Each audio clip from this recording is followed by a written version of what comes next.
Today matters. Today matters.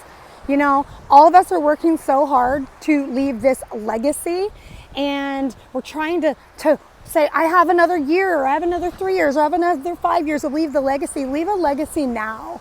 You know, with us losing celebrities and us losing our warriors, people that are serving our country, it inspires people for a second. It inspires people for a few minutes.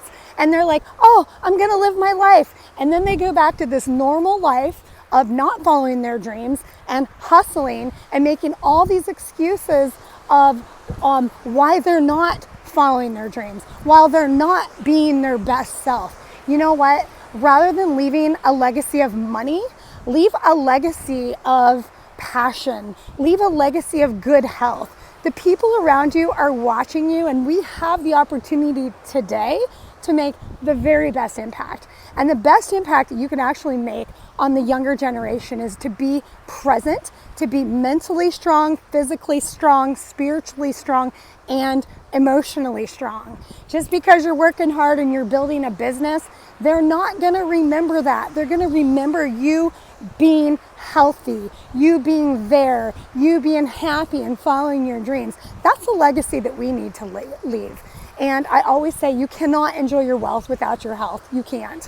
You just can't. So if you want to do that, start with moving. Move more to be more. Move people. Move people in a great way. Move things out of the way that aren't serving you. Move things out of the way that are contaminating your life.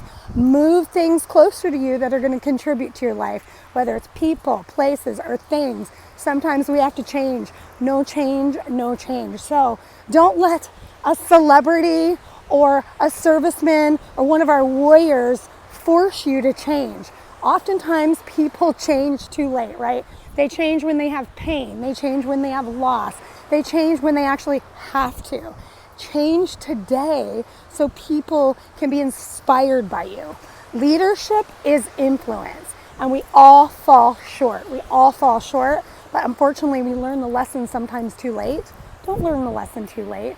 Do it now. Leave the legacy of following your dreams, inspire people today, and don't wait till tomorrow, because today matters. Today matters. Have a great day.